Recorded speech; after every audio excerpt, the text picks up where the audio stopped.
Hola, ¿qué tal? Muy buenas tardes. Soy Rosalba Mejía, subdirectora del Museo de las Constituciones de la UNAM, y les doy la bienvenida a esta charla que tenemos cada mes en el museo. Estamos transmitiendo desde las plataformas de educación a distancia de la universidad, con transmisión en vivo por el canal de Facebook del Museo de las Constituciones. Para quienes no conozcan este museo universitario, les hago una cordial invitación para que nos visiten. Estamos en la calle del Carmen 31, en el Centro Histórico de la Ciudad de México, en el antiguo templo de San Pedro y San Pablo. Los recibimos de miércoles a domingo, de 10 de la mañana a 5 de la tarde. Esperemos que puedan venir a visitarnos y claro que observamos todos los protocolos sanitarios para que tengan una visita segura. Pues en la charla de este mes quisimos unirnos a las actividades conmemorativas por los 150 años de la muerte del presidente Benito Juárez. Y para ello vamos a platicar de su relación con la Constitución de 1857, que fue la que marcó a toda su generación. Y nos acompaña, tenemos el gusto y el honor de que nos acompañe para platicar del benemérito al maestro Hugo Alejandro Concha Cantú del Instituto de Investigaciones Jurídicas de la UNAM. Maestro Alejandro, muchas gracias por estar con nosotros y platicarnos de nuestro benemérito de las Américas. Gracias a ti, Rosalba. ¿Inicio o...? Voy a presentarte. Perdón. Voy a leer tu semblanza y después iniciaremos con la charla. Pues bueno, el maestro Alejandro Concha Cantú es licenciado en Derecho por la UNAM, maestro en Relaciones Internacionales por la Universidad Johns Hopkins y candidato a doctor en Ciencia Política por la Universidad de Washington. Cuenta con una especialidad en Sistemas Jurídicos Acusatorios Comparados de la Escuela de Fletcher de la Universidad Tufts, así como en una en Anticorrupción de la Academia Internacional de Anticorrupción de Austria. Es investigador del Instituto de Investigaciones Jurídicas de la UNAM, donde fundó y dirige la revista Reforma Judicial. También es profesor de Derecho Constitucional y Sociología Jurídica en varias universidades, incluyendo la UNAM y el ITAM.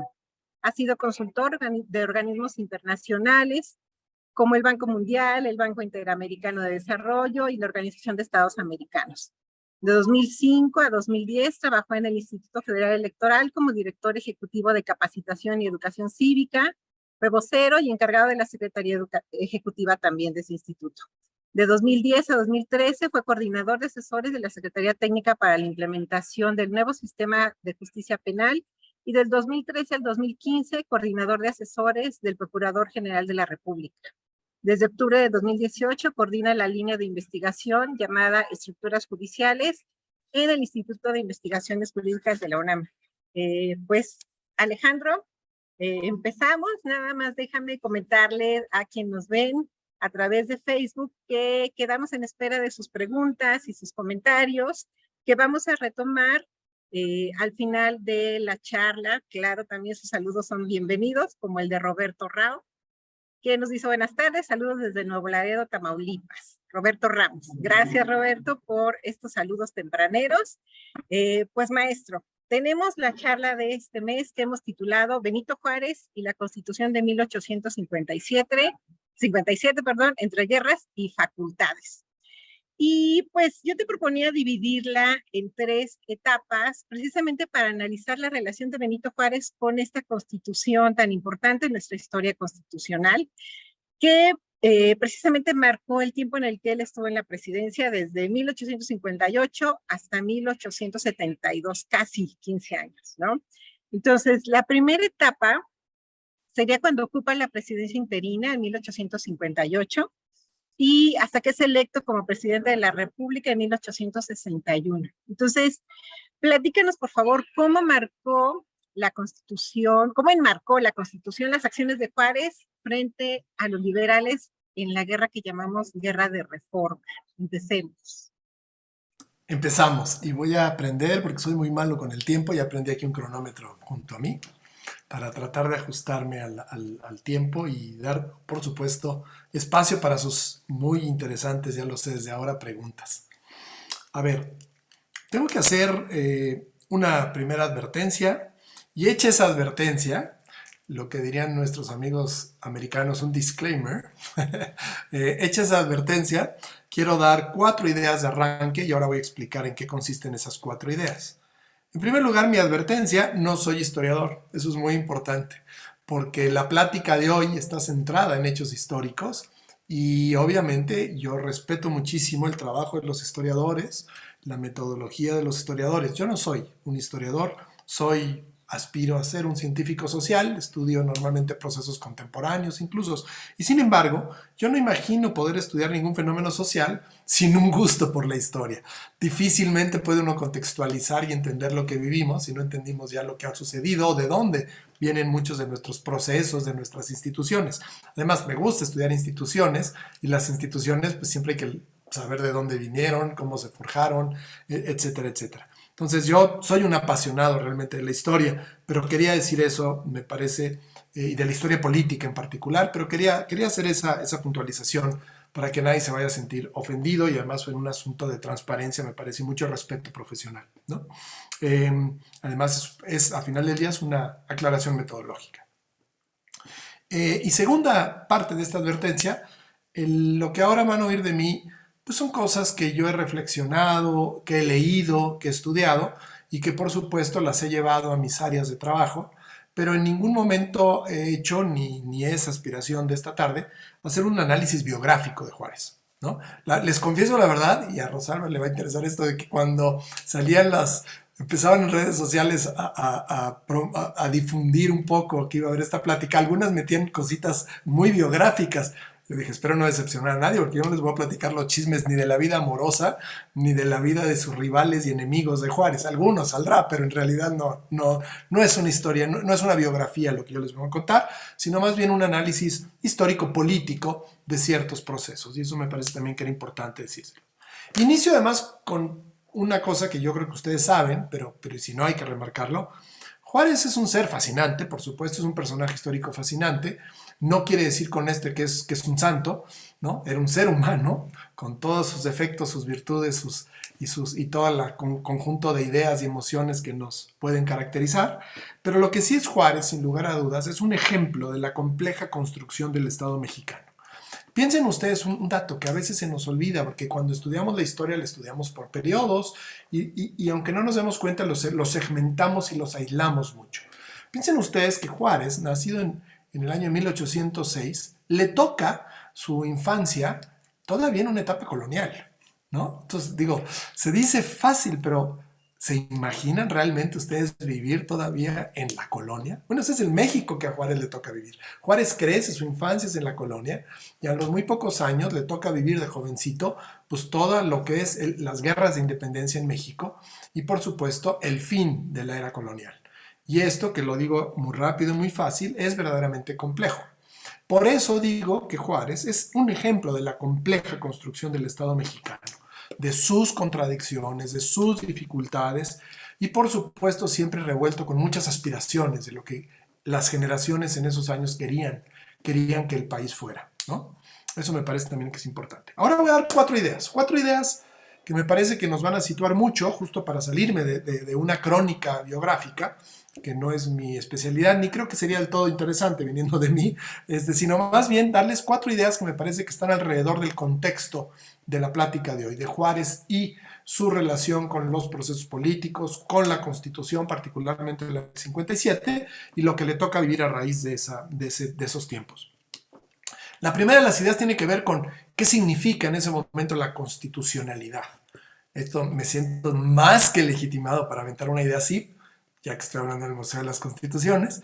¿Qué significa para Juárez la constitucionalidad? Primera idea. Segunda idea. ¿Qué significa vivir un México con el característica que les acabo de dar? Con un México que está construyéndose. Otra vez, o sea, eso tiene implicaciones muy profundas. Piensen ustedes que los congéneres, los pares, los estudiosos, la generación de Juárez, es una generación que está discutiendo sobre un papel en blanco. ¿Cuál es el México que conviene construir? ¿no? Así tal cual, y de dónde viene cada una de las instituciones y cómo las hacen vigentes. Porque lo que también es muy cierto es que en México, a pesar que podemos encontrar muchas instituciones a lo largo de nuestra historia política que probablemente tuvieron un modelo en algún otro país, tenemos muchas en esta primera etapa, el federalismo, el presidencialismo, etcétera, etcétera. La verdad de las cosas es que siempre cuando se aterrizan en las convenciones constituyentes mexicanas, siempre se les pone un tono, un toque muy particular. Se trata de adaptar dichos modelos o dichos modelos a la realidad nacional. A veces de manera exitosa y a veces de manera poco exitosa, pero lo cierto es que esos modelos siempre adquieren sus propias tonalidades mexicanas, por decirlo de alguna forma, ¿no? Que es el proceso de establecimiento y de absorción. Una tercera idea, que también voy a ahora explicarles, es la ideología. La ideología es importantísima en esa etapa de México. No digo que en otras etapas no lo sean, pero en esta que me toca a mí platicarles esta tarde, la ideología juega un papel fundamental y particularmente una ideología que es en la que se encontrará convencido y obsesionado Benito Juárez, el liberalismo, ¿no? El liberalismo como un conjunto de ideas muy claras que se verán plasmadas particularmente o de manera muy específica en la Constitución justamente del 57. ¿Qué tanto esa ideología posibilitó que Juárez lograra algunos de sus objetivos o que algunos otros nunca ni siquiera se acercaran, ¿no? Entonces me parece importantísimo hablar un poco del liberalismo y del liberalismo en esa etapa. Y en la última idea, que es una idea breve, también voy a hablar qué significa una dictadura. Porque la palabra dictadura, también ojo, como sucede con todos los conceptos históricos, ha cobrado distintos significados a lo largo de los años. No es lo mismo una dictadura del siglo XIX, lo que significaba una dictadura en esos momentos, que lo que fue ya después una dictadura en los años 20 o de las que vivieron en Sudamérica con las botas militares. Es decir, sí son procesos diferentes y con alcances e implicaciones muy distintos, a pesar que a todos les llamamos dictaduras, ¿no? Entonces me parecía también que era una aclaración importante. Voy ahora con las ideas. Y una vez terminadas esas ideas, me meto de lleno a esa primera parte que me pregunta de manera muy específica Rosalba, que es el primer periodo, digamos, ya de Juárez como primera figura nacional, ya como presidente interino en un primer momento, cuando Comonfort deja el poder, ¿no? En 1857. Vamos con la primera idea, el constitucionalismo. El constitucionalismo, para cuando Juárez empieza, digamos, su vida política, desde jovencito, cuando es estudiante en el Instituto de Ciencias de Oaxaca, el constitucionalismo es un movimiento en forma y en apogeo. No era en ese momento ya en las potencias, en las democracias consolidadas, en lo que sucedía en las grandes potencias europeas o incluso en los Estados Unidos, no era posible imaginar un Estado sin pretender que éste fuera ordenado de manera legal, a través de leyes y con una constitución hasta arriba. El ejemplo que había puesto desde las últimas décadas del siglo XVIII, la Francia revolucionaria y después los Estados Unidos, en muy pocas décadas habían ya permeado a lo largo de los países más desarrollados.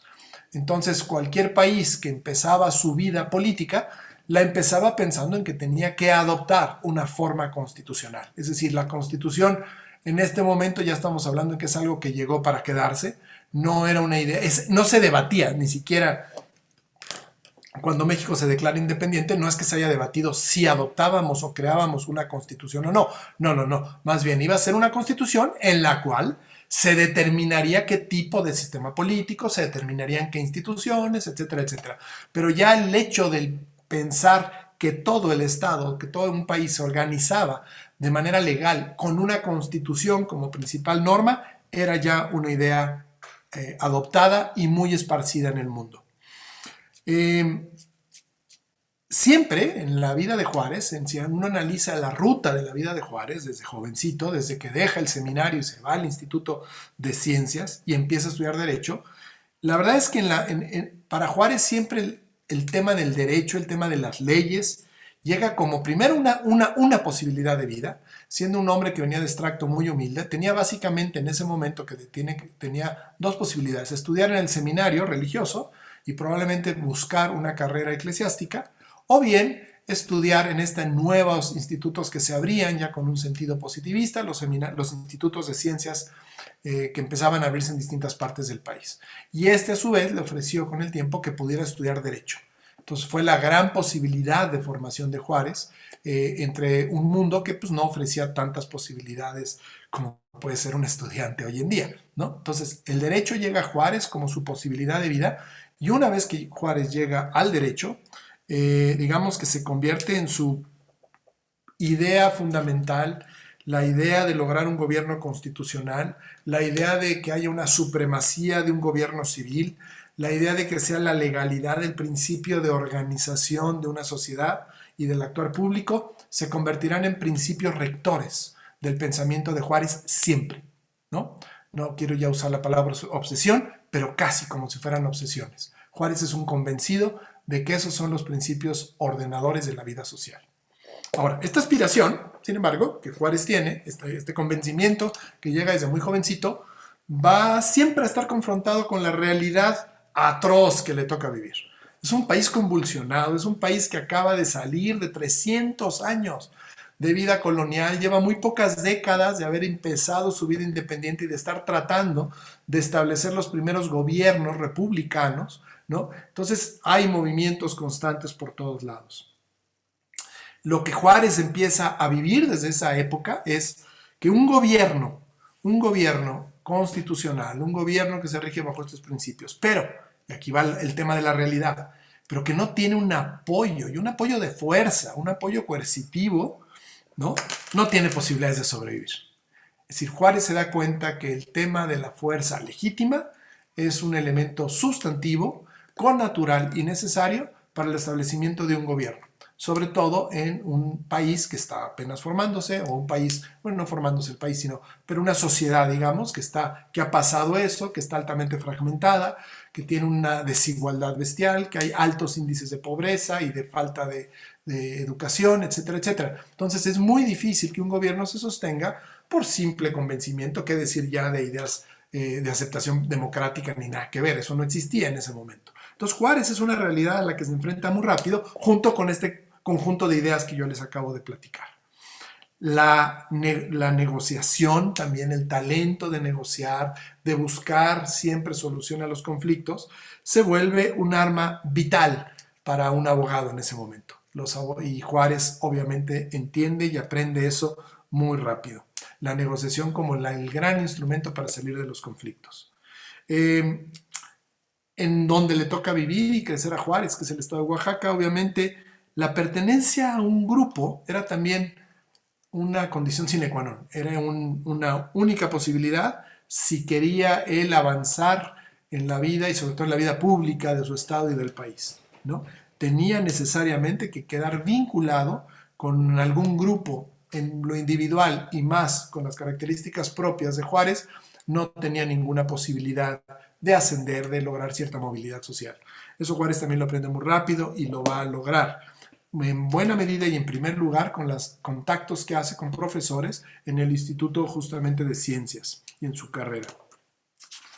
Es en breve, y esta es una idea de Brian Hanmet, un biógrafo maravilloso político de Juárez, es un país que hay que entenderlo como un país fragmentado, con conflictos, múltiples conflictos de todo tipo y de toda dimensión, y de enormes personalismos. Ese es México en ese momento. Segunda idea, ¿no? Esa fue la idea de la Constitución. Ahí están las ideas de Juárez, pero confrontadas con una realidad complicada. Segundo elemento que me parece muy importante para entender la construcción de instituciones. El México de la primera mitad del siglo XIX, ya dije algunas palabras de esto, que le toca a Juárez como el lugar para crecer, se forma, tiene una contradicción muy relevante. Es un país que está iniciando su vida independiente, que está probando instituciones, despojado del duro autoritarismo colonial, en donde se hacía la palabra del rey, con un patrimonialismo absoluto, ¿no? Y que se enfrenta al problema de la representación política, estas nuevas ideas de que ya hay que organizarnos de una manera distinta, ideas que contemplan desde un inicio que ya los ciudadanos, si bien no todos todavía ni mucho menos, pero ya los ciudadanos, hombres, varones de cierto nivel social, son los que deben de participar en la conformación del Estado y del gobierno, ¿no? Estas ideas muy novedosas, pues la verdad de las cosas es que están llegando y están tratando de cobrar raíz y de ser entendidas, ¿no? El problema de representación ya está puesta en nuestras constituciones, la representación política, ya se estableció un sistema democrático, entre comillas, pero donde hay elecciones para elegir a nuestras autoridades, y sin embargo esto pues viene en contrapartida a lo que ha sucedido. No en los últimos años de la colonia, porque ustedes saben que desde la reforma borbónica y después sobre todo con el problema que se suscitó con la invasión napoleónica en España y el surgimiento de la Constitución de Cádiz, España ya buscaba formas de ese tipo alternas de representación política, en donde incluso las colonias de ultramar habían tenido ya cierto espacio para estar representadas. Pero lo que quiero decir, es un país que está empezando con estas instituciones, ¿no? Si bien había ya algún antecedente, una raíz, a partir de la nueva Constitución del 24, el país por primera vez está creando sus instituciones y las está echando a andar con elecciones y con la primera representación en el Congreso, a nivel de los estados y por supuesto a nivel de la Presidencia de la República. Es un país muy heterogéneo, muy fragmentado y sin claridad de lo que se quería como sistema político. En ese sentido, pues Juárez sí vive a plenitud las ideas de un despotismo ilustrado, de la que la autoridad cuando tiene fuerza logra hacer, ¿no? Y las ideas, por otro lado, liberales, que ya también estaban en auge en muchos países y que ya eran conocidos por todo el mundo. Entonces tenemos ahí una ambivalencia importantísima en esa construcción institucional. Tercera idea, la ideología. Y con la ideología básicamente me quiero referir sobre todo, como les decía en un momento, al liberalismo, ¿no?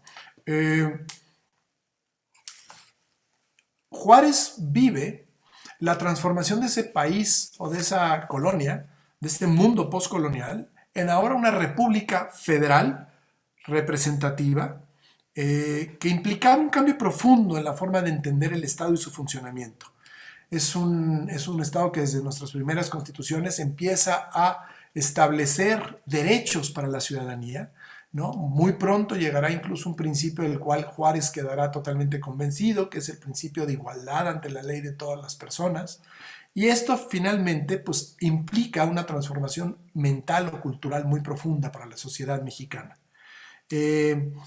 Frente a eso, Juárez rápidamente, y en el lugar donde le toca estudiar y como se toca formar, entra en contacto ya con los profesores y con una clase intelectual que conoce y cree, está convencida del liberalismo como una corriente ideológica que justamente cree en esto.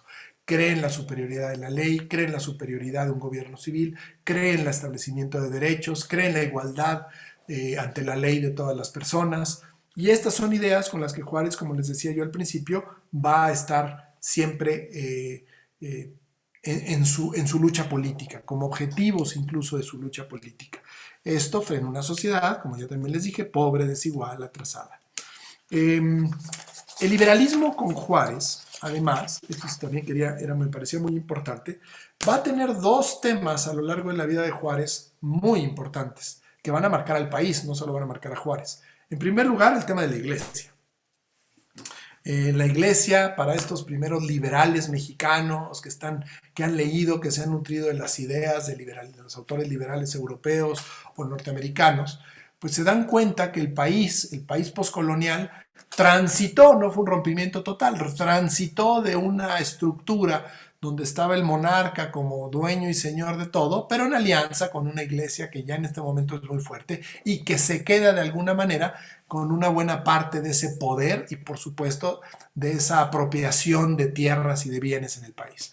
Entonces rápidamente para un liberal el primer obstáculo que había para poder entender el desarrollo del país, y esto casi diría yo, aún por arriba de si el país se ponía con un gobierno centralista, con un gobierno federal, esto no importaba, el gran elemento, ahora sí como decimos hoy en día, el elefante blanco en la sala, pues era la iglesia católica, ¿no? Y ya a Juárez lo que le va a tocar, pues es la verdad, además ver en los primeros gobiernos, en el gobierno de Guerrero con el vicepresidente Valentín Gómez Farías, los primeros intentos de una clase política que empieza a luchar contra esa iglesia, a despojarla de ese poder para poder verdaderamente establecer un país en condiciones de igualdad para todos sus habitantes. Entonces la iglesia, ese gran obstáculo, es un obstáculo al desarrollo económico, al desarrollo político y por supuesto al crecimiento de la sociedad. El otro elemento que va a estar presente, y también hay que mencionarlo, porque ese es Juárez, es el elemento indígena. Un elemento indígena que ha sido señalado mucho cuando queremos explicar de dónde y quién es Benito Juárez y lo que significaba, pero lo que quiero yo subrayar quizá con este elemento, y no me voy a meter mucho más con él, es que Juárez, sin embargo, no cree en el elemento indígena como se construye o como la narrativa actual de derechos que tenemos hoy en día. Para Juárez, los indígenas eran habitantes del país y tenían que ser incluidos y tenían, en todo caso, que ser absorbidos por la sociedad mexicana. Tenían que formar parte de una sociedad igualitaria. Juárez no veía excepciones y no pensaba de que tenían que tener algún tipo de protección especial. No, él entendía, como en una forma, pues yo diría muy plana, de ese liberalismo inicial, entendía todo el tema indígena, de donde él venía, como un tema de falta de oportunidades, pero que finalmente tenían que tenerlas para ser incorporados en esa nueva sociedad mexicana. Entonces no van a ver nunca en los momentos o en las decisiones de Juárez en donde Juárez titubea para dar algún tipo de prerrogativa especial o de cuestión distinta a las comunidades y a los pueblos indígenas. Ese no es Juárez, eso no piensa. Juárez es un auténtico liberal independientemente de su origen indígena. Y el liberalismo va a prevalecer sobre sus raíces indígenas. Eso quizás es parte de lo que quería yo decir.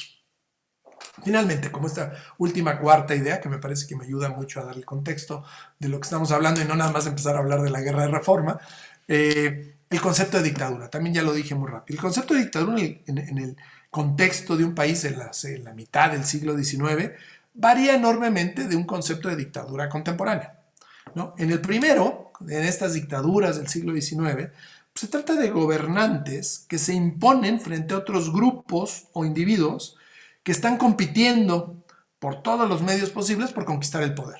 Y el que lo conquista, pues aplasta a los demás, los hace a un lado para que no le quiten el poder, ¿no? Es una competencia no democrática por el poder político. Y el que logra hacerse el poder, normalmente, y tuvimos muchos ejemplos en el siglo XIX, y Juárez en buena medida también lo va a hacer, lo voy a explicar con mucho más detalle, que es parte del objetivo de esta charla, pero justamente pues tienen que imponerse frente a todos esos competidores. Y la imposición se hace a través de muchos mecanismos, de muchos medios y sobre todo con el uso de la fuerza. Juárez siempre va a estar con ideas muy claras de que un gobierno y que un gobernante tiene que tener apoyo no militar, porque los militares son otro reto, son otro grupo, pero sí apoyo de la fuerza. Juárez, y no nos debe de extrañar nada, es un convencido promotor de la creación de guardias nacionales en los distintos estados del país, ¿no? Ahí viene la idea. Y eran los gobernadores los que se apoyaban con sus guardias, con la Guardia Nacional y con jefes políticos en cada uno de los estados, para no tener que depender del ejército regular nacional, que tenía sus propios objetivos, sus propias intenciones y muchas veces sus propios caudillos o líderes. Entonces, pero ahí está este elemento que me parece importante. Ahora, esa es una dictadura del siglo XIX, ¿no? Que es casi diría yo una necesidad de gobierno, llevado y que no es justamente cuando estamos pensando en una dictadura que se impone en las democracias constitucionales para anular los derechos de toda la sociedad, para dejar una sola forma de entender y de pensar, ¿no? Que sería un poco más las dictaduras contemporáneas. Muy bien, creo que con esas ideas ahora sí puedo irme a la pregunta de Rosalba. Una disculpa enorme, porque a lo mejor lo hice un poquito extenso, pero me parece que va a ayudar mucho a este contexto de lo que estamos platicando. A ver, empezamos con el Juárez de la presidencia interina, ¿no? Juárez llega a presidente de la República, como ustedes muy bien saben, una vez que Comonfort, en sus titubeos políticos, abandona la presidencia por las presiones que está sufriendo es un momento en que el radicalismo liberal está agarrando mucha fuerza y Comonfort, como moderado, es básicamente marginado y se queda básicamente sin apoyos, por lo cual deja la presidencia. Es el periodo de la guerra civil. Juárez se va a tener que aliar con personajes de este liberalismo radical. En esta etapa, Juárez, de donde viene, ya había sido gobernador en 2 ocasiones de Oaxaca, había sido magistrado antes en Oaxaca, luego llega como presidente de la Suprema Corte de Justicia en esa última elección donde Comonfort es electo presidente de la República, Juárez es electo presidente de la Corte, y sin embargo había sido llamado, y con eso había dejado la gobernatura de Oaxaca, había sido llamado como ministro de Justicia y de Asuntos Religiosos con Comonfort, en una jugada y un tanto importante, estratégica de los liberales, de que Juárez asumiera ese cargo porque era el cargo de donde se iba a imponer y se iba a promover la reforma. La Constitución de 1857, como ustedes saben, fue el producto pues, de un grupo un tanto minoritario de liberales, en donde se empiezan a establecer las ideas básicas de la llamada reforma, la separación del Estado con la Iglesia. A partir de esta Constitución se empiezan a promover además las leyes que acaban de manera secundaria, detallar este movimiento, ¿no? En el gobierno interino de Juan Álvarez, una vez que Comonfort se va después de la revolución de Ayutla, este liberalismo moderado era un riesgo para los liberales, porque era un riesgo de poder retroceder. Venían para 1858, en que se da este nuevo gobierno interino, venían de un Santana, ¿no? De un gobierno y de un intento de Santana totalitario hasta cierto punto, muy dictatorial. Entonces, el conciliar objetivos con los moderados le parecía a muchos de los liberales que era ir otra vez, dar marcha atrás a los alcances y objetivos de lo que se quería hacer. Entonces era un riesgo para el avance y el control del poder, ¿no? Y esto así, con esas palabras, un riesgo para el avance y control del poder, está escrito en los apuntes que Juárez hizo. Juárez no tiene mucha obra, pero una de sus obras más importantes para cuando se le estudia son justamente sus apuntes. Y esta frase viene de sus apuntes. Como ministro de Justicia y Asuntos Eclesiásticos, él promovió la Ley de Administración de Justicia, que ya limitaba el fuero militar y el fuero eclesiástico. Es decir, que no hubiera qué asuntos podían ver las cortes militares y las cortes religiosas. Ya esa ley limitaba mucho esto. A partir de la nueva ley, el gobierno federal nombraría a los ministros de la Suprema Corte de Justicia. Esto, la verdad de las cosas, era un golpe al poder legislativo y un golpe a la independencia judicial. Ahí sí, qué tan bien lo queremos ver o qué tan mal. Era una forma de absorber, de mantener desde el gobierno el control sobre los temas judiciales, sobre los temas de justicia, ¿no? En buena medida porque hay que recordar que el Congreso no es como estamos acostumbrados los mexicanos del siglo XX, el Congreso no es una fuerza homogénea, ni una fuerza que va a jugar siempre del lado de los presidentes, ni mucho menos. Es una fuerza en donde ahí se contienen distintas tensiones. Ya en el Congreso, después de la Constitución del 57, lo veremos. Va a ser uno de los continuos temas, por no decir desafíos, que Juárez tiene que enfrentar, el llevarla bien, el lograr asuntos con ese Congreso. Pero digamos que justamente lo que está buscando esta ley de administración de justicia es que la justicia no dependa de ningún otro poder, ni de los militares, ni de la iglesia, pero tampoco del Congreso, ¿no? Entonces, por eso hay un nombramiento directo del gobierno federal a los ministros de la Suprema Corte de Justicia. Esto, a su vez, si lo analizamos, pues ya nos da muestras de su inclinación o de las cosas que él iba percibiendo que se necesitaban para poder gobernar. Esto que he dicho de estas necesidades de un poder ejecutivo fuerte, ¿no? Álvarez renuncia, que es aquí cuando Álvarez renuncia después de la revolución de Ayutla, que tiró a Santana, es cuando se queda Comonfort como presidente provisional, mientras elige el Congreso Constituyente del 56. Esa es un poco la cronología de los asuntos. En ese año, en 1856, Juárez, curiosamente, y aquí hay una polémica interesante, Juárez lo mandan a su segunda gubernatura, o gana la segunda periodo para una gubernatura en Oaxaca. Entonces, en el mero momento en que las decisiones liberales están cuajando con Comonfort, con la convocatoria al Congreso Constituyentes, a Juárez lo mandan nuevamente a Oaxaca. Ahí en ese momento la relación siempre con Comonfort fue muy difícil. Es un momento de mucha tensión con Comonfort, porque es un momento en que es un Juárez radical y Comonfort es moderado. Sin embargo, y aunque solo estuvo prácticamente un poco más de un año en esa segunda gubernatura en Oaxaca, Juárez hace cosas muy importantes. Apoya justamente que se cree la Guardia la Guardia Nacional en el Estado. Esa Guardia Nacional no tendrá nada que ver con el ejército. Pide incluso al gobierno federal de Comonfort que le quiten al jefe militar, al general que está en Oaxaca, porque son los que están básicamente tomando las decisiones en las que va a tener apoyo del gobierno federal. Es un periodo confuso. Bulnes, otro de los grandes biógrafos de Juárez, va a asegurar que Juárez no tuvo nunca nada que ver con el movimiento decisivo del movimiento de reforma, curiosamente. ¿Por qué? Porque Bulnes lo que ve, pues cómo tuvo que ver si estaba en Oaxaca. Bueno, estaba en Oaxaca, pero tenía comunicación constante, lo habían prácticamente quitado para que no le estorbara a Comonfort, pero eso no quiere decir que Juárez estaba en Oaxaca calladito, solo ocupándose de temas oaxaqueños. En ese momento es cuando hace su relación con Matías Romero, y Matías Romero es básicamente un emisario que va y viene todo el tiempo llevándole noticias o trayendo las estrategias que están tratando estos liberales de llevar a cabo, ¿no? Es un Juárez interesante ese año que está en Oaxaca, lleva a cabo medidas privatizadoras importantes con el tema de la minería como una forma de reactivar la economía oaxaqueña, y también hace algo muy importante. Santana en su último periodo había separado de Oaxaca la zona del Istmo de Tehuantepec, ¿no? Juárez en este nuevo periodo de gobernador revoca el mandato, el decreto de Santana que había hecho eso con el apoyo del gobierno federal, y hace que el Istmo de Tehuantepec regrese a ser parte del territorio de Oaxaca. Comonfort empieza a sentirse aislado y en eso pues trata de negociar, y en esa negociación en octubre del 57 vuelve a llamar a Juárez a que regrese ahora como ministro del Interior, ¿no? Nuestro equivalente de secretario de Gobernación. La situación es crítica en ese momento, los gobernadores tenían mucho poder, desafiaban al poder central, ahora con la nueva constitución y los temas de la reforma.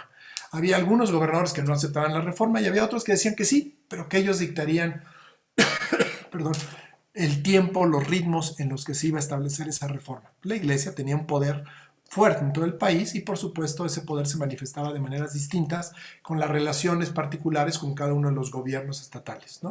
Entonces los gobernadores lo que no querían es que nadie decidiera por ellos, sino que eran ellos mismos los que iban a decir cómo y cuándo iban estableciendo las medidas o implementando las medidas de la reforma.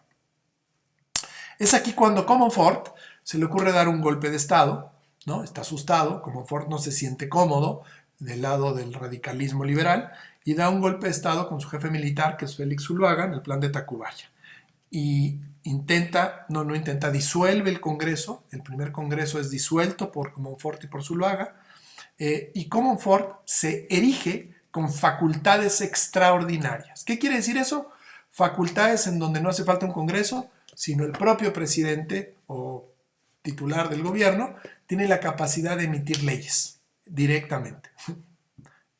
Los dictadores del siglo XIX hacen eso también, ¿no? Entonces se evita tener un Congreso y es el propio presidente el que lo hace. A Juárez en ese momento, Juárez con Santana había sido exiliado ya en Nueva Orleans, y ahora en este nuevo periodo del golpe de Estado de Comonfort lo arrestan. Va a permanecer en la cárcel del 17 de diciembre de 1857 al 11 de enero de 1858. En este tema, Juárez tiene muy claro qué partido debe de tomar, ¿no? Es decir, frente a un golpe de Estado que desconoce a la nueva Constitución del 57, pues se radicaliza otra vez, y tiene muy claro que su gran bandera, porque además es lo que él cree, es la defensa de la Constitución que ha sido vulnerada por Comonfort y por los conservadores, ¿no? Y es la forma, al defender a la Constitución, es la forma en que él defiende al liberalismo. En este momento la fragmentación regional, derivada de las guerras de independencia, de lo que ha sucedido, ¿no? Pues eran un elemento muy poderoso. Había mucha fuerza en cada una de las regiones del país y eran los poderes estatales los que acabarán siendo el último apoyo de Juárez. Porque Juárez, a la hora que desconoce obviamente a Comonfort, una vez que Comonfort ahora sí renuncia, 1858, se queda, de acuerdo con lo que establece la Constitución, desconocida por algunos, como presidente de la República. ¿Por qué? Como presidente interino, porque el presidente de la Suprema Corte de Justicia, cargo que él tenía, era quien ocupaba ese cargo, ¿no? Entonces Juárez llega después de todos estos enredos y de ir para allá y de venir para acá, queda como presidente. Y curiosamente, que es un poco lo que me preguntaba además Rosalba, queda como presidente con las facultades extraordinarias que Comonfort tenía. Básicamente se puso la camiseta de Comonfort y me dijo, voy yo, ¿no? Esto que acabo de decir, Juárez, en estos años de la Guerra Civil Mexicana, la Guerra de Reforma, del 58 al 61, va a apoyarse mucho en los poderes estatales afines a él y a su grupo. Como después también lo volverá a hacer de 1863 a 1867, ya con la invasión francesa.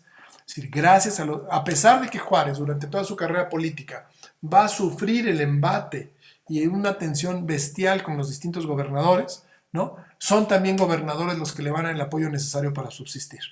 No nos explicamos el triunfo de Juárez y los liberales en el siglo XIX si no hubiera sido en distintos momentos y en distintos lugares por el apoyo que recibió de distintos gobernadores. Hasta 1861, Juárez va a permanecer con esas facultades extraordinarias que Comonfort le dio a la hora de irse. Juárez ni las cuestionó, el Ejecutivo tenía facultades extraordinarias derivadas de la guerra que iniciaba, obtenidas de una manera quizá ilegal, pero eso nadie lo cuestionó, ¿no? Y se las quedó. Este periodo, el que justo cierra, también cuando estudia a Juárez, dice que se trata de una dictadura virtual. Pero es muy curioso porque sí, tiene esas facultades extraordinarias para hacer lo que quiera, lo que necesite, y ni siquiera tuvo el desgaste de tenerlas que solicitar. Él simplemente dio por hecho que el Ejecutivo, que él ahora cubría su asiento, tenía esas facultades extraordinarias y por lo tanto él las tenía y las utilizó, ¿no? Hasta mayo 9 de 1861, en que se elige, ya una vez que los liberales le ganan a los conservadores, en que se elige el nuevo Congreso, es ahí cuando Juárez cede esos poderes extraordinarios. Es decir, en este primer momento, que era la primera pregunta que me hacía Rosalba, pues básicamente Juárez hereda unas facultades extraordinarias, las utiliza para poder llevar a cabo todo lo que necesita en contra del grupo de adversarios que son los conservadores, y las va a soltar el día que, ya ganada esa guerra de reforma, se establece el nuevo Congreso. Ahí cede las facultades, no por mucho. Con esto, ¿sí? ¿Me sigo, Rosalba, o me quieres tú hacer la segunda pregunta? Déjame retomar unos saludos que tenemos ya participaciones de quienes nos están viendo a través de Facebook. Les agradecemos mucho que nos acompañen. A ver, veamos. Karina Amaro Bello nos manda saludos desde la Ciudad de México. Y Guillermo Maza Contreras desde la Facultad de Derecho de la Universidad Autónoma del Estado de México. También se manifiesta aquí presente en la plática. Te manda saludos también Marta Laura Raigadas López. Muchas gracias. Enrique Sánchez Aparicio, saludos desde Orizaba.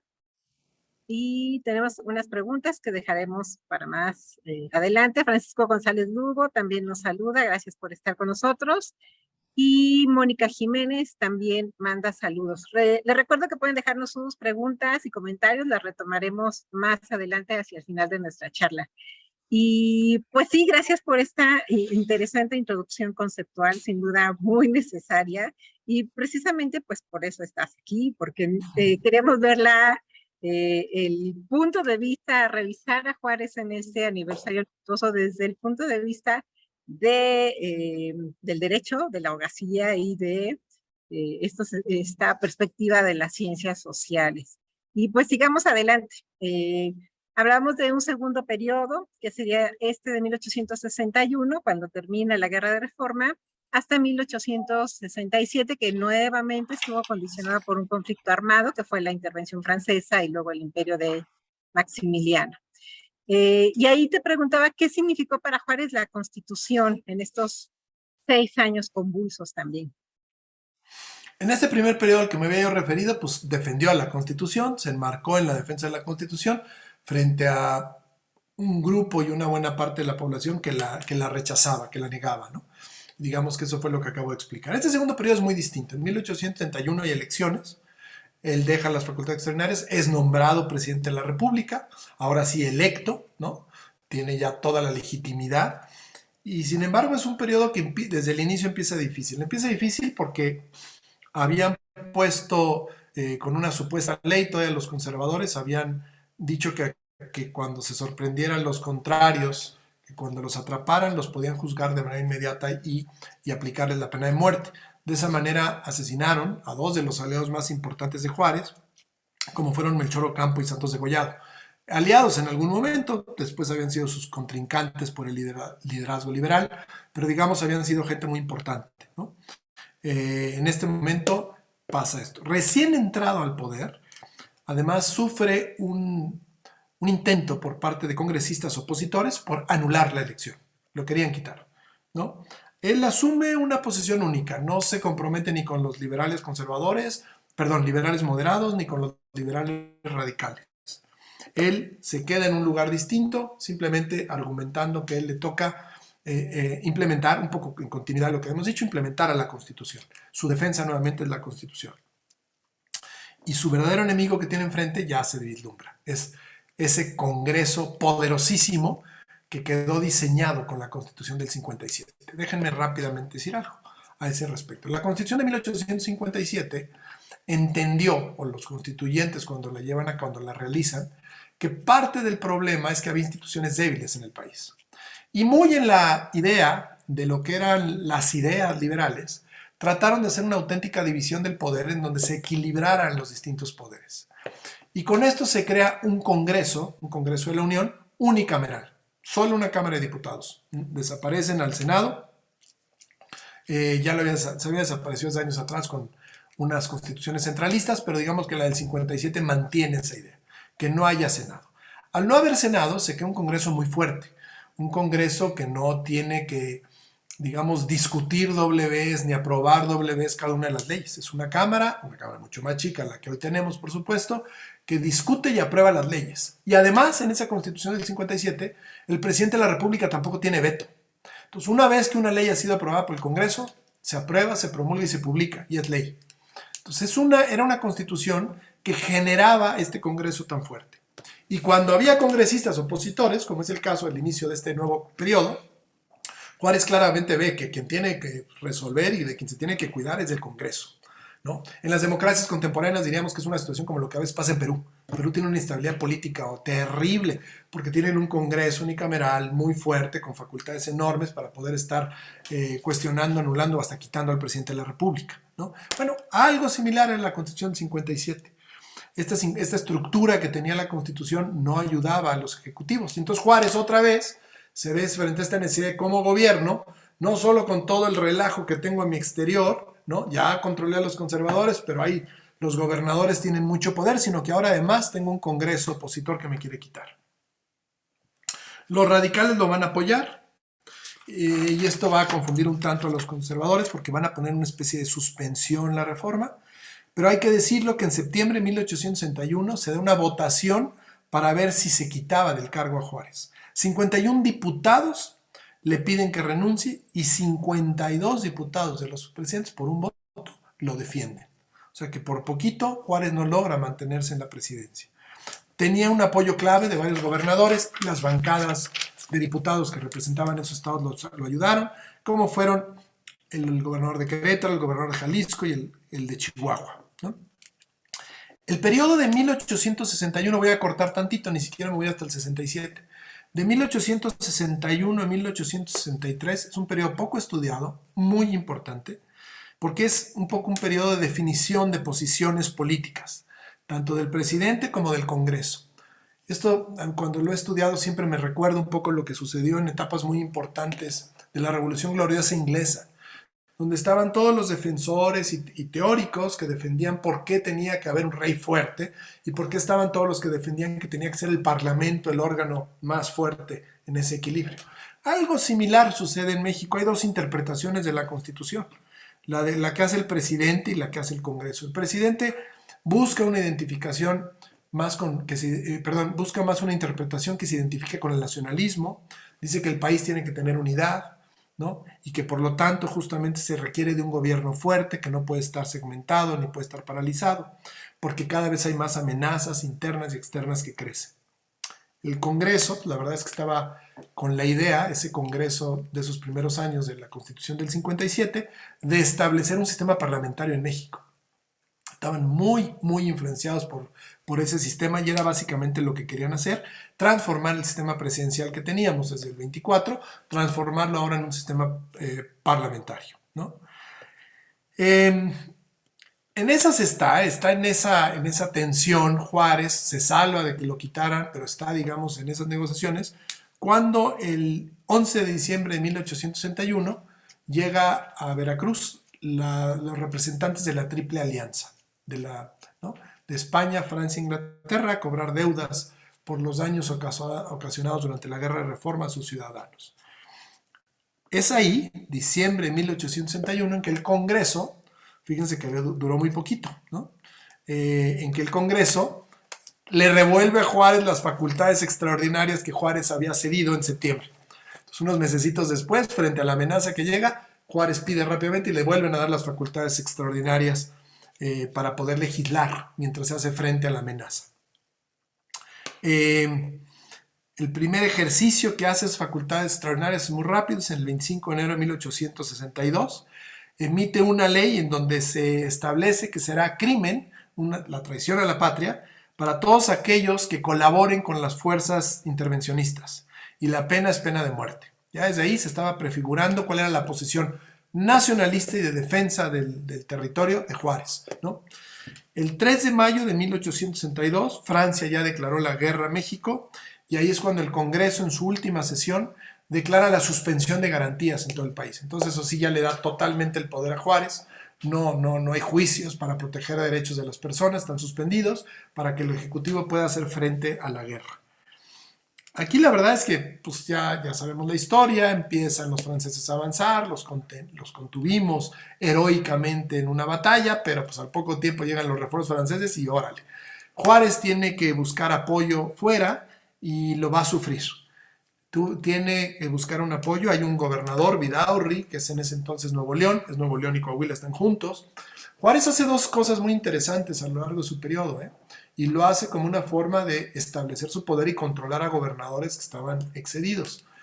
En Nuevo León, Vidaurri en un momento dado, con facultades extraordinarias que Juárez va a tener, va a final del día dividir Nuevo León de Coahuila como una forma de quitarle poder a ese gobernador. Lo mismo que hará creando el estado de Campeche para quitarle poder a Yucatán. Fíjense qué interesante cómo el federalismo iba agarrando también fuerza conforme los acontecimientos iban sucediendo. En mayo de 1863, con la entrada de tropas en la capital, le reiteran las facultades extraordinarias a Juárez, y ahora sí se lo ponen que van a durar durante toda la intervención francesa, ¿no? Entonces, todo este periodo, por eso decía que era brutalmente importante, del 61 al 63, es cuando prácticamente, pues con la invasión extranjera, los poderes están disueltos o prácticamente a salta de matorral o en carreta, como le pasa a Juárez con 2 o 3 de sus colaboradores, y se le entregan todas las facultades extraordinarias. Y Juárez, como lo vamos a ver, va a usar estas previsiones, sí, para enfrentar la guerra, y aquí viene algo muy importante, pero también para el control interno, ¿no? Frente a sus enemigos. En febrero 26 de 1864, tras fracasar negociaciones con ese poderoso gobernador Vidaurri, es cuando decide con ese decreto separar Coahuila de Nuevo León, por ejemplo, ¿no? Con facultades extraordinarias, Juárez realiza estos actos de enorme significado y efectos políticos en México, como una forma de poder ir controlando. Otra vez, la necesidad del gobierno fuerte por arriba de la aspiración de tener un Estado constitucional y de leyes, ¿no? Ahora, alguien me puede decir, pero cuidado, pues está con facultades extraordinarias que le dio el Congreso, tal como se faculta en el artículo 29 de la Constitución del 57. ¿Era ilegal? No. Se estaba cumpliendo con un mecanismo de excepción de la propia Constitución. Pero es, bueno, pues es interesantísimo, ¿no? Que se necesitaba de eso para poder llevar a cabo un gobierno en un contexto dificilísimo, con el Napoleón III y sus tropas apoyando a un emperador en México, que estaba durísimo. Es curioso que una vez que hace la separación de Coahuila y Nuevo León, logra, ya con fuerzas liberales a su favor, logra el exilio de Vidaurri, que se va a Texas, y monta como capital de la República a Monterrey durante unos meses. En ese momento, además, hay que decirlo, Vidaurri es llamado por el gobierno del imperial y es nombrado ministro de finanzas del emperador. Fíjense cómo estaban aquí las alianzas y las lealtades, ¿no? Hay que decirlo, en 1867, años después, Díaz lo va a capturar a Vidaurri y sin preguntar lo ejecuta como traidor a la patria, o sea, siguiendo ese decreto que les mencioné que Juárez había emitido. En octubre de 1864 la situación para Juárez y en general para el país es desesperada. En agosto de 1865 a junio de 1866, Juárez ya no tiene ningún otro lugar donde irse y se va al extremo de la frontera nacional, que es la frontera con Texas, que es El Paso del Norte, la ciudad que estaba junto al Paso, Texas, ¿no? A mí siempre me ha parecido muy llamativo porque se fue al límite, ese límite geográfico, obviamente la frontera, pero es que ya era el límite de lo que podía, de lo que tenía, del exiguo poder con el que contaba. Está al límite del exilio y por lo tanto si se va en exilio ya el presidente que estaba defendiendo y contrarrestando a la invasión, pues si hubiera hecho eso, pues era el fracaso absoluto ya de esta defensa, ¿no? Hasta ahí llegó Juárez, ¿no? Juárez había tenido también una relación complicada con el gobernador de Chihuahua, ya saben ustedes, este dueño parecía rey europeo, ¿no? Terrazas. Juárez llegó un momento en que lo destituye y manda al jefe militar a que ocupe el gobierno, que es un señor de apellido Patoni. Pero no puede.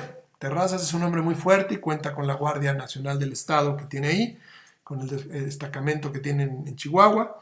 Negocian y finalmente Juárez lo perdona y lo restituye en noviembre de 1865. Es por eso que durante esa época logró estar ahí en el límite de Chihuahua y Texas. En la fecha de término del periodo de su gobierno, él había sido electo de 1861, duraban 4 años, en 1865 terminaba, se da una crisis muy importante por la sucesión presidencial. Uno de los liberales, que había en algún momento sido un poco apoyo, pero que la verdad no le gustaba a Juárez, era José González Arteaga, que había sido gobernador de Jalisco. Y ahora en el gobierno nuevo era el presidente de la Suprema Corte de Justicia. Pues obviamente González Arteaga, al terminar el periodo presidencial, pero el país con una intervención, con una invasión francesa, empezó a alegar que le tocaba a él asumir la presidencia de la República. Juárez, con Lerdo, que ya apareció Lerdo y es un jurista de altos vuelos, argumentan dos cosas para quitar a González Ortega del camino. En primer lugar, que González Ortega ocupaba 2 cargos, que era presidente de la Corte, pero que estaba también de gobernador de Zacatecas, y que por tanto nunca había ejercido el cargo, además el país invadido y con los franceses, nunca había ejercido el cargo de presidente de la Suprema Corte de Justicia, y que por lo tanto entonces no se podía ostentar como tal, y por lo tanto no tenía ningún derecho a quedarse con la presidencia de la República. Y si eso no fuera suficiente, también lo acusaron de que había ido a Nueva York, a Estados Unidos, sin permiso, y que por lo tanto, con facultades extraordinarias, Juárez emitió un decreto que en esos casos se tenía que arrestar de inmediato a la persona, al funcionario que se había ido a otra potencia, a otro país, sin tener permiso para hacerlo. Entonces, también con sus facultades extraordinarias, en una interpretación de los artículos 78-82 de la Constitución del 57, Juárez extiende su periodo por la duración de la guerra. Ya, no me estén molestando. Así como me la habían dado en el 63 mientras había guerra, ahora otra vez, pero él mismo lo hace, se queda en la presidencia de la República con facultades extraordinarias que le da el Congreso, pero el Congreso pues, no está reunido, entonces es una cosa, hay una comisión permanente, eso se la otorga mientras dura la guerra. También, para que esto no se viera tan extraño, pide que le den esa misma prolongación de mandato a quien fuera presidente de la Suprema Corte de Justicia, pero en realidad no es que él estuviera muy preocupado porque el presidente de la Corte extendiera su periodo, sino una forma de acabar de darle el martillazo a González Ortega, porque con eso se veía forzado a tener que nombrar a un nuevo presidente de la Corte. Y con eso González Ortega, arrestado, fuera, no es presidente de la Corte, y además ya hay otro presidente de la Corte, o sea, por todos lados lo batió. Un hombre hábil, Juárez, sin lugar a dudas, para utilizar la ley, para utilizar la Constitución, conforme a lo que él determinaba que era necesario en ese momento. Conste que lo puse para que no suene tan feo, ¿no? Pero pues sí, claramente, para su beneficio, intentó convocar al Congreso varias veces para pedir estas facultades extraordinarias, nunca lo logró, el Congreso no llegaba al quórum, el país estaba invadido, entonces no se reunían todos hasta que se cansó de hacerlo y pues con la pura comisión permanente lo logró. Ahora, con eso estoy hablando de este segundo periodo, ¿no? Un periodo muy importante, hasta que, pues como ustedes saben, Napoleón III se va a ver forzado a retirar sus tropas y con eso mengua el poder del imperio. Los Estados Unidos empiezan a apoyar a Juárez una vez terminada su guerra civil, y Juárez, la situación rápidamente que había en 1864 ya está totalmente al revés, ¿no? Los liberales empiezan a adquirir fuerza. Lo que es interesante otra vez en este segundo periodo de, ahora sí, facultades extraordinarias, ahí sí, usadas e impuestas por el propio Juárez. Lo más parecido de este último que les acabo de platicar es aquel cuadro de Napoleón poniéndose él mismo la corona, ¿no? Pues Juárez es un poco eso. Juárez dice, se acabó el periodo, no hay congreso, y sí lo trató de convocar, no se puede reunir el congreso, entonces le pide a la Comisión Permanente la extensión de sus facultades, anula aquel que le estaba compitiendo para quedarse en su puesto, y se las queda. Y se quedan las facultades extraordinarias mientras dure la invasión francesa, ¿no? Así es, tal cual. El significado, pues para Juárez era muy importante vencer al imperio y a los europeos, ¿no? Y no voy a entrar en ese tema, pero por eso también estaba convencido, obsesionado con que una vez que apresó a Maximiliano, no le iba a perdonar la vida. Tenía en los ojos de Juárez que era importantísima la lección, no para Maximiliano, que yo creo que hasta algo de compasión le dio, sino para el ejemplo para los europeos. Y en consonancia con lo que sabía que era la doctrina Monroe de los Estados Unidos, ¿no? Que no vinieran los europeos a meterse para acá. Entonces me parece que es una cosa muy importante. Y con eso termino este segundo periodo. Entonces, digamos, primer periodo, pues heredó unas facultades extraordinarias y las utilizó, obviamente. Segundo periodo, obtuvo las facultades extraordinarias, amplió las facultades extraordinarias y las impuso. Gracias, Hugo, muy interesante. Sigamos. Tenemos saludos de Tere Ordaz y Marta Laura Arraigadas te felicita, una excelente instrucción, concreto, ecuánime, y que recibas toda su admiración. Claro, la compartimos. Muchas gracias. Pues bueno, precisamente termina la intervención francesa. Juárez llega a la ciudad con sus ministros, regresa a la Ciudad de México, y en este ya significativo momento en el que en el Zócalo pronuncia este discurso con esta frase tan célebre de entre los individuos, entre las naciones, entre los individuos como entre las naciones, el respeto al derecho ajeno a la paz, y pues reinstala el gobierno. Y sus últimos 5 años de vida, del 67 al 72, pues va a ser como un tratar de empezar, ¿no? Tratar de empezar a ver qué pasa con esta constitución y cómo se va a aplicar. Háblanos de esa última etapa de la vida de Juárez y la constitución. Sí, muchas gracias, querida Rosalba. Este es un periodo bien interesante, muy ambivalente, por lo menos en la forma en que la literatura lo ha tratado. Hay algunos autores que les parece que Juárez terminó aquí, o sea que ya lo que siguió sí fue una extensión de poder innecesaria, sin mayores cosas, y hay otros que dicen, pues, uno lo llama apéndice de una aberración, ¿no? Y sin embargo, analizar un poco lo que vivía Juárez en esos 5 años es de lo más interesante. Juárez tenía, primero, una vez que la República que le gana a los franceses, el imperio se desmorona, continúa con el conflicto con el Congreso, ¿no? Y esto, que lo puedo decir muy fácil, era un problema real, porque al no tener de aliado a un Congreso, pues para empezar su primera manifestación es que nunca había el presupuesto necesario que Juárez buscaba para llevar a cabo cosas. Entonces ahí tenía ese problema de gobierno. Segundo problema que tenía, el Partido Liberal seguía muy dividido, ¿no?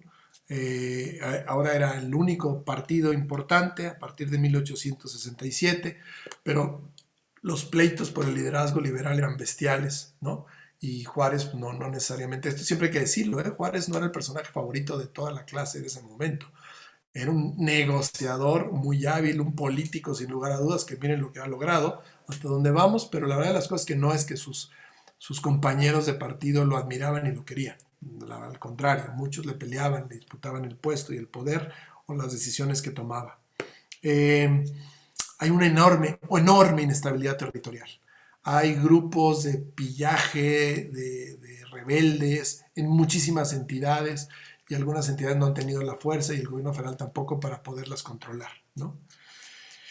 Juárez en este periodo va a tener 2 reelecciones, ¿no? Había sido electo finalmente, como ustedes saben, en 1861, con facultades extraordinarias se amplió, entonces realmente ahí es como lo quieren interpretar, como un periodo, ¿no? El periodo que debía haber terminado en el 65 no terminó porque estábamos en la mitad de la invasión francesa. Entonces el periodo del 61 realmente llega hasta este fin, hasta este año de la República restaurada, 1867, y ahí convoca elecciones. Muy criticado porque se tardó algunos meses en convocar a las elecciones, y no solo convoca elecciones y al mismo tiempo convoca a un plebiscito ciudadano. Me río por similitudes con el presente de alguien que le gusta estarlo imitando, un plebiscito para 5 reformas constitucionales, ¿ok?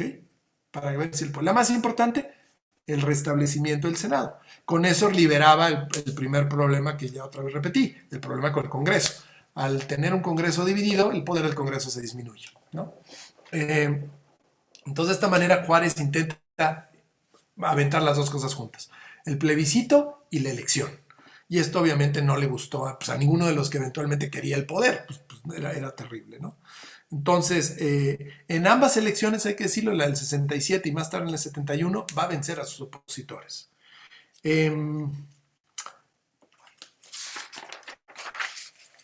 Hay algunos gobernadores, para entrar un poco a esto que sucedía a nivel regional, hay algunos gobernadores que incluso declaran que no van a publicar la convocatoria de Juárez, a ese nivel. A 2 de ellos los destituye. Todavía de acuerdo con la Constitución del 57 y sobre todo utilizando sus facultades extraordinarias, el Ejecutivo Federal puede destituir, puede buscar que se declare que desaparecieron los poderes, pero si no, con facultades extraordinarias, pues los podía remover, ¿no? Y así removió al gobernador de Puebla y removió al gobernador de Guanajuato. Su objetivo ahora sí era, si ya pude con los de fuera, voy a poder con los de adentro, ¿no? Entonces, asegurar el constitucionalismo como él lo entendía y que echara raíz ahora sí se volviera ya en un estado de excepción, sino un estado continuo de legalidad, por lo menos en la manera en que él lo entiende. En la apertura del nuevo Congreso, en diciembre del 67, Juárez deja las facultades extraordinarias formalmente, ¿ok? Pero curiosamente las deja en un momento. La convocatoria al plebiscito no fue aprobada, la convocatoria de las reformas constitucionales no es aprobada, entonces él entra al poder, el nuevo Congreso entra al poder, deja sus facultades extraordinarias, es formalmente su segundo periodo, en el 61 había sido, vino la guerra, 67 lo vuelven a elegir, ¿ok? Pero en ese momento empieza a haber rebeliones por todos lados. Hay rebeliones en Puebla, en Guerrero, y frente a esas rebeliones, el mismo diciembre del 67, no transcurrió ni el mes, el Congreso le vuelve a otorgar facultades extraordinarias a don Benito Juárez. Es un presidente que, si se fijan hasta este momento, pues salvo 3 meses del 61 al 61, salvo 3 meses, siempre tuvo las facultades extraordinarias. Las que le dejó con Montfort, las que le dieron el 61 se agotan y luego las vuelve a tener, y en el 63 se las mantienen, en el 65 con los franceses él mismo se las vuelve a otorgar, y ahora en el 67, cuando ya las iba a dejar, pues al mes, ni pasó el mes para enfrentar a las rebeliones internas, ¡pum!, se las vuelven a otorgar, ¿no? En mayo del 68, nuevamente le vuelven a refrendar los poderes extraordinarios para ahora otros levantamientos que hay en el país. Había levantamientos siempre en alguna parte del país. En esta ocasión eran de Cadena y Negrete en Zacatecas. Y poco tiempo después se viene el levantamiento de Díaz de los Díaz en Oaxaca con el Plan de la Noria.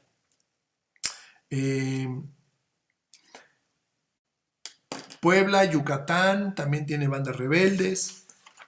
En abril, termina nuevamente su periodo, en 1871 hay elecciones, vuelve a ganar las elecciones Juárez, ya en ese momento, pues sí, ya llevaba más de 15 años en el poder. En abril del 72 pide una extensión de facultades que se le otorga el Congreso en mayo, justamente para poder hacer frente a los días, a los cuales les hace frente y les gana, ¿no? Y junto con ello vuelve a mandar una propuesta, esta vez no plebiscito, no es una convocatoria de plebiscito, sino una propuesta al Congreso para una reforma constitucional, y otra vez solicitando el restablecimiento del Senado. Esta reforma sí prosperaría, pero ya no con Juárez. Le tocaría ya a Lerdo, y es cuando se restablece el Senado de la República.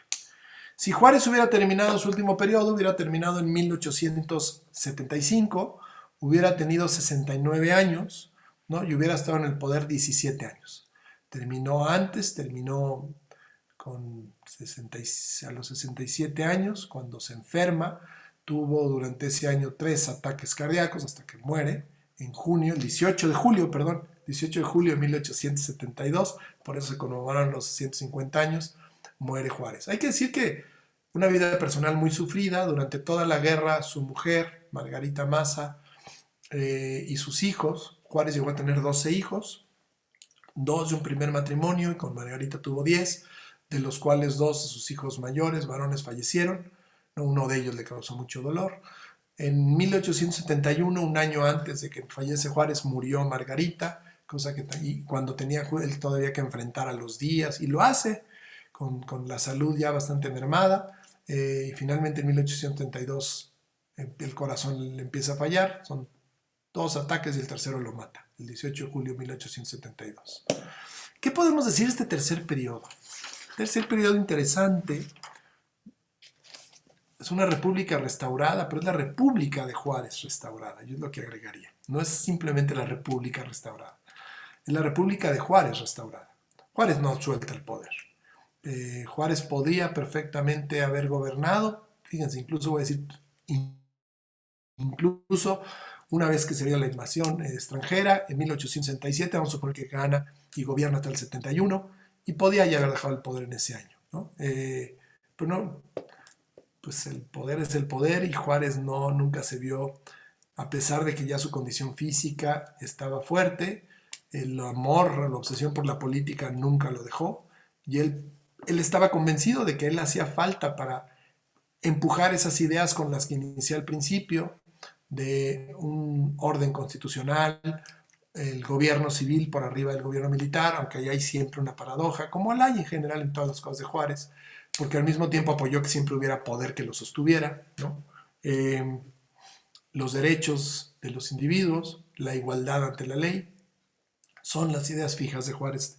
Y él piensa también durante sus últimos años que si él no está, esas ideas se van a perder, ¿no? Cuando Juárez muere, obviamente, y asume la presidencia Lerdo, vendrán elecciones, y Lerdo Díaz se había tenido que exiliar después de su levantamiento. En noviembre del 72, unos meses después de que muere Juárez, Lerdo le da amnistía y Díaz vuelve, competirá en las elecciones, y finalmente entraremos a la época de Díaz, ¿no? Otro personaje apasionante, interesantísimo, perfectamente mal juzgado por la historia oficial, ¿no? Hombre, lo que no quiero hablar bien de Díaz, quiero decir igual que Juárez, con luces y sombras por todos lados, ¿no? Porque además, pues Díaz es otro individuo de origen indígena que también lucha, héroe en las guerras de invasión en México, valiente como él solo, y que pues, tiene una idea también de estabilidad y orden, y que la logra en buena medida, y hace que el país se desarrolle económicamente con un enorme costo social, que después, al no saber cuándo ponerle fin, pues le pasa algo similar a lo que le pasa a Juárez, ¿no? Si bien a Díaz pues, se tiene que exiliar, la muerte no le llegó como le llegó a Juárez, ¿no?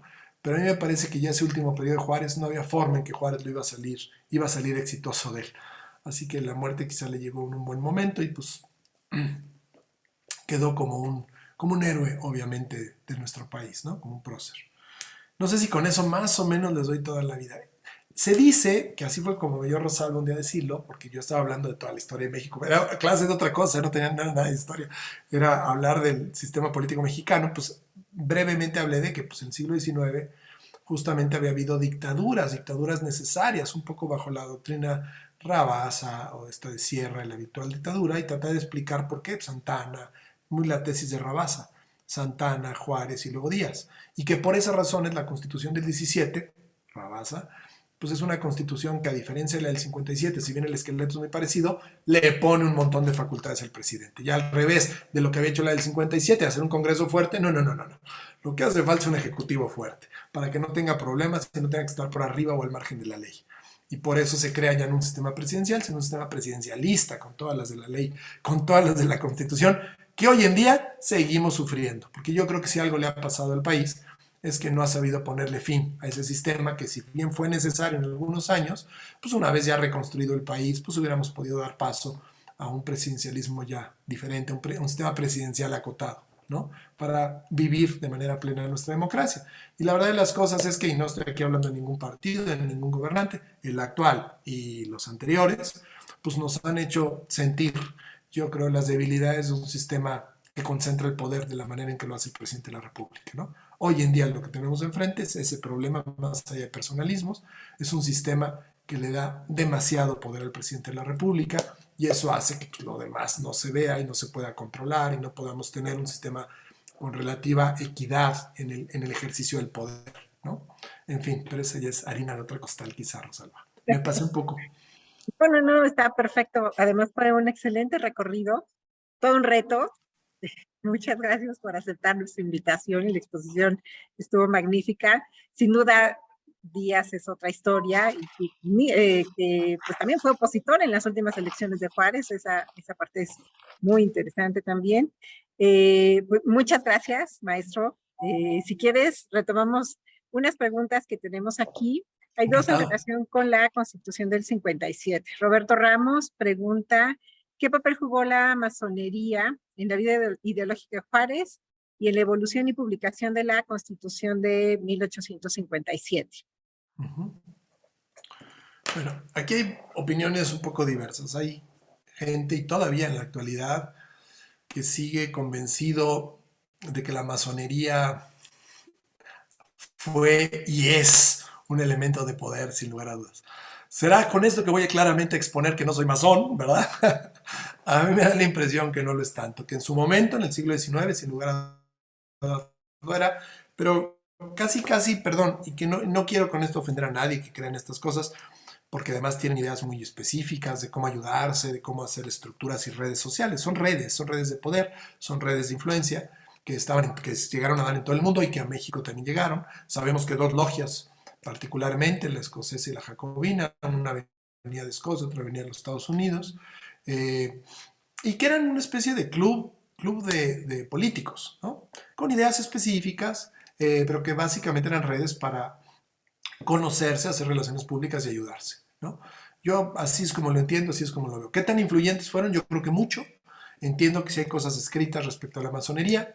Los análisis que yo leí para preparar esta charla, que lo que he conocido de Juárez, la verdad es que a pesar de que se sabe que era masón y que la masonería era importante, yo nunca en ninguno de los procesos ya políticos específicos he escuchado de que, bueno, aquí fue por ayudar a masones o masones lo ayudaron y por eso se decidió tal o cual cosa. O sea, nunca he visto ya el proceso causal de la masonería para explicar algunas de las decisiones políticas de esos años. Eso sí ya no lo he visto, probablemente me falta más lectura en esos temas, lo acepto, pero hasta donde lo he hecho no he visto esa presencia. Entonces, por eso me limito a decir, pues sin lugar a dudas eran grupos de hombres que se ayudaban, que se relacionaban, que seguramente servían para empujar, para hacer grupo, para promover sus ideas, sus ideologías, que sí eran muy importantes, ¿no? En este caso el liberalismo, pero yo no he visto, por lo menos en lo que me ha tocado estudiar, que como un factor más importante para ello.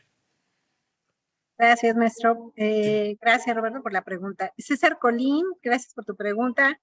Y su duda es, ¿qué tan razonable era la postura de Emilio Rabasa al considerar la Constitución del 57 como un texto atrasado por no trabajar con las corrientes científicas vigentes en ese momento?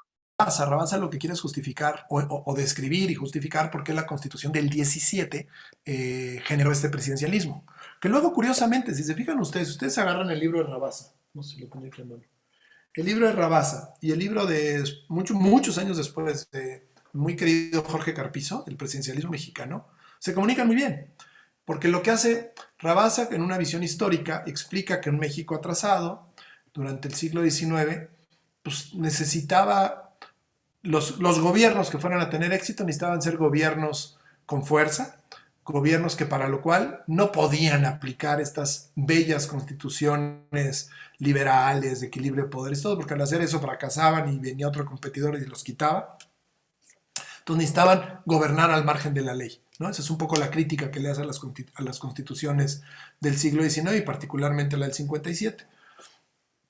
Carpizo lo que va a estudiar después es la continuación de eso, es decir, efectivamente hay un sistema presidencialista, el sistema presidencialista está en la Constitución y en nuestras leyes. Y lo que hace Carpizo es escribir todas las facultades del presidente de la República que hay en la Constitución y en las leyes, que no es otra cosa sino la conclusión que había llegado Rabasa de que la Constitución del 17 engendra el presidencialismo mexicano, ¿no? Por eso me parecen muy interesantes, muy rescatables. La crítica a la Constitución del 57 me parece un poco injusta, me parece un poco pues, típico de lo que hacemos los analistas, porque a veces no le vemos a la continuidad y los vínculos. Pues, ¿qué era lo que tenían que enfrentarse los constituyentes del 57? Pues se estaban enfrentando a la iglesia. Se estaban enfrentando a la iglesia, que no era cualquier cosa. Era el poder real que había en el país, ¿no? En múltiples materias, en materias que hoy ya son del ámbito secular gubernamental, pero que eran en ese momento nacimientos, defunciones, matrimonios, educación, registro civil y muchísimas propiedades por todo el país, ¿no?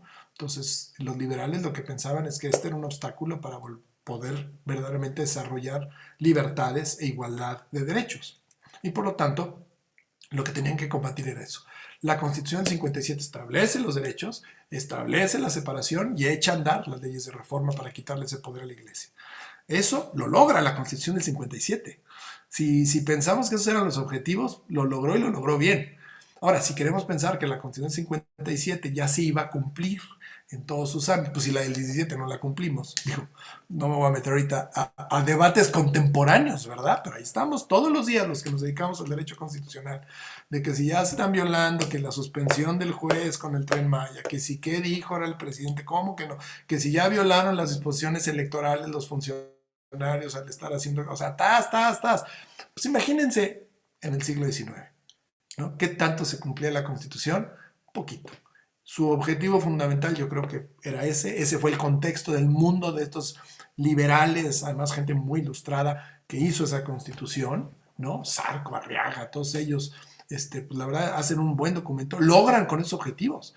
Transitamos de un país que era de la iglesia a un país, sí, y lo voy a decir con todas letras, a un país ahora sí de individuos. Claro, con esas ideas liberales primarias se volvió no de individuos, se volvió de individuos blancos, hombres terratenientes, que fue la gran clase que con la que va a gobernar Díaz.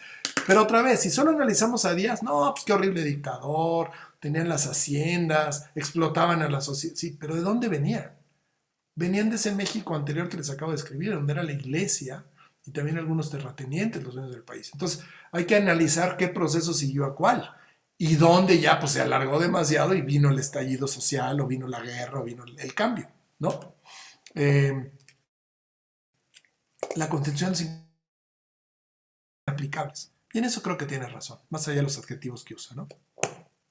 Muchas gracias. Pues hay muchos saludos, te felicitan mucho, una muy clara explicación, nos dice Jennifer, de la Escuela de Estudios Superiores de Jojutla, de la licenciatura en Derecho. Gracias, Jennifer. Jiménez, gracias por la pregunta. Rogelio Quintero, Mayra Pamela, Mónica Jiménez, gracias por el comentario. Alejandra Rojas, que habla precisamente sobre este presidencialismo.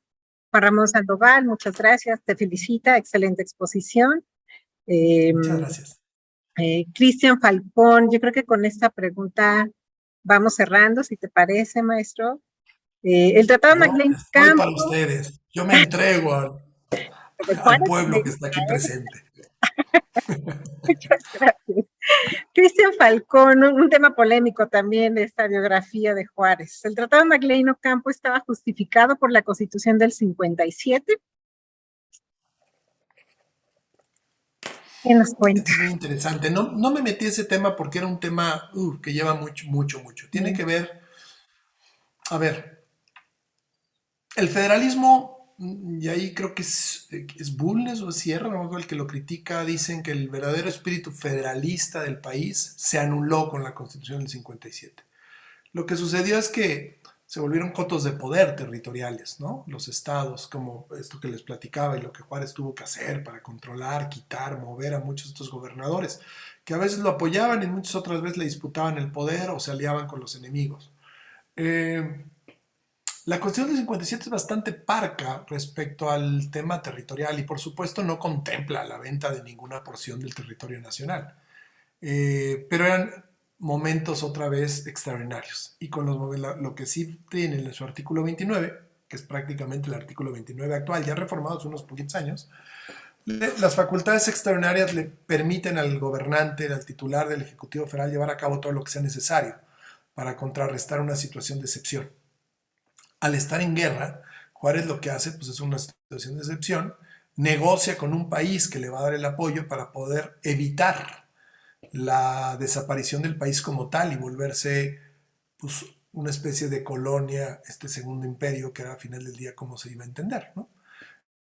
Entonces, la pregunta tal como me la hace, ¿está autorizado en la Constitución del 57? Está autorizado en la Constitución del 57, es que en momentos de excepcionalidad, que sin lugar a dudas lo eran, una invasión del extranjero y un imperio en México, para quitar esa amenaza al país. Ahora, sí era una medida extrema. Lo que se ofreció fue la posesión, que no la propiedad, del Istmo de Tehuantepec, el canal de Panamá. En lugar de estar en Panamá, iba a estar aquí en México. Y es obviamente un terreno que por 90 años, si no me equivoco, fue por lo menos como se negoció en Panamá, ya ni me acuerdo, la posesión y el manejo del canal lo iban a tener empresas norteamericanas, ¿no? Y ya pasado ese tiempo, pues se supone que vuelve al pueblo, se vuelve ya propiedad a través de la nación mexicana. Duro, costoso, sin lugar a dudas. No sé qué tan conveniente, ¿eh? Incluso pensemos que, que tenemos ese canal, que hubiéramos tenido ese canal en México. Ya olvídense con los americanos, nosotros, hoy en día. Hoy México tiene un canal transoceánico. ¿Qué no va a venderle? ¿Cómo darle esos derechos de paso y apropiación a los Estados Unidos? Bueno, pues si era la única forma de sobrevivir. Ahora, tuvimos la enorme suerte de que el Senado norteamericano no lo aprobó, ¿no? Se pelearon entre ellos, andaban ya muy metidos en sus problemas y se quedó en el aire. Y sí le dieron el apoyo que necesitó Juárez. Entonces obtuvimos apoyo y no tuvimos que dar lo que se había comprometido, ¿no? Creo que esto no sea una lección de nada en la actual Sí. temitas que andan ahí con Oye, y nuestros pues vecinos bueno, del norte, pero en fin, eso fue lo que sucedió. sí, y el papel de estos ministros de Juárez, ¿no? La negociación en ese caso de Melchor Ocampo, que precisamente si corrieron el riesgo, en efecto, sabían bien lo que estaba pasando en Estados Unidos y es parte de esas habilidades políticas de estos políticos de ese momento. Absoluto, Eh, absoluto, Rosario. Ahora, también Cristi, no se nos olvide algo, ¿eh? Muy, muy rápido, muy rápido. Estaban Juárez y sus cuatro ministros y de repente un que otro asesor y consejero huyendo por todo el país de que no los fueran a agarrar los franceses. Hay una novela maravillosa, es una novela histórica. Yo la disfruté mucho en mi juventud, pero para que ayude a contextualizar esta, o sea, dicen, ¿cómo fueron a vender territorio? Pues bueno, no, fueron a vender derechos sobre el territorio con tal de sobrevivir como nación república independiente. O sea, hay que ponerlo en ese extremo porque así es el extremo como lo hicieron y lo hicieron con enorme sagacidad, sabiendo que los Estados Unidos no la tenían tan clara de aceptarlo, ¿no? Pero el gobierno con el que negociaron a cambio de apoyo sí lo aceptó y luego el Senado se los bloqueó. Se llama La lejanía del tesoro, Tesoro, ni sí. más ni menos de Paco Ignacio Taibo, que es un gran autor. Punto. Sí, muy interesante. Te imaginas ahí la cueva en donde guardaron el archivo histórico del Exacto, gobierno, el archivo del gobierno, ¿no? Sí, muy exacto. interesante toda esta época y sin duda políticos muy versados en política exterior, valga la redundancia, sabían bien lo que estaba pasando en Estados Unidos. Bueno, Matías Romero, que finalmente fue yerno de Juárez, pero conocía la política Sin norteamericana en duda. dedillo, cuando tenía los contactos, muy, muy interesante periodo, muy interesantes personajes que participaron en esta época.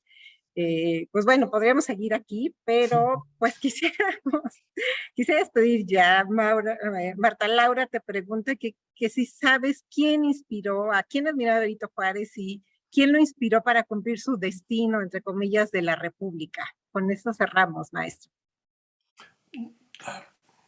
No lo tengo tan claro. Los distintos biógrafos, lo que más utilizo o me siento identificado es la obra de Brian Hammett porque es una biografía política, que es lo que a mí me gusta analizar. Eh, Habla mucho de influencias de sus primeros profesores, ¿no? Un Mejía, un tal, o sea, nombres que no están en la historia de primer plana nacional, ¿no? Hombres que sin lugar que fueron además liberales puros, habla obviamente de los grandes liberales que se asociaron con Juárez. Eh, Melchor Ocampo fue una influencia importantísima en el caso de Juárez y después Lerdo mismo, fueron los que estuvieron con él en etapas muy difíciles. Así ya como autores que Juárez leyó, aprendió y los, como decía la pregunta, y los eran modelos a seguir, ahí no lo tengo muy Los claro. inspiraron. El que lo inspiraron no lo tengo yo muy claro. Sin lugar a dudas hubo, si nos pasa a todos, porque a Juárez no. Seguramente cuando fue estudiante, pues sí leyó eh, los clásicos en ese momento que había de la carrera y de las ideas liberales, seguramente eh, lo, lo, lo, influenciaron muchísimo. Pero no tengo el dato así preciso, la verdad. ¿Para qué les digo que no? Ahí está la falla, ¿ven? De que no soy yo biógrafo. Ni Bueno, pues ya podríamos sí. decir que a quien admiró fue Guillermo Tell, ¿no? Fue el nombre que escogió al ingresar a los masones, a la masonería. Guillermo Tell, Guillermo Tell era su nombre. el de las manzanas y las flechas. Ah, Mira, ¿qué tal, sí, Gracias, Rosalba. hombre.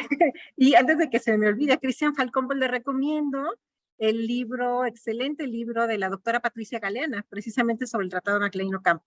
Ese Ah, que es es de consulta fundamental. el mejor, yo creo que escrito sobre ese tema, sin lugar a dudas, ¿no? Pues el que muchas como dice el dicho, el que mucho se despide, pocas ganas tiene de irse. Pero Exacto. bueno, ya llegamos a la hora. Muchísimas gracias, maestro, por estar con nosotros. Ha sido interesantísimo este recorrido en estos 150 años de la muerte de Juárez. Y pues les agradezco a todos los que estuvieron del otro lado de la transmisión. Muchas gracias por sus comentarios, por sus preguntas. Agradezco mucho el espacio que tenemos en cada mes en el museo para tratar distintos temas. Y pues cierro con los comerciales. Primero invitarlos el próximo mes a nuestra charla, el septiembre 27, también a las 6 de la tarde. Vamos a hablar de la defensa y violación de los derechos de comunidades indígenas. Vamos a tener como invitada a la antropóloga Cecilia Vázquez de Lina. Y pues bueno, de nuestras actividades, pues ya parece ser que retomamos la actividad presencial a todo lo que da.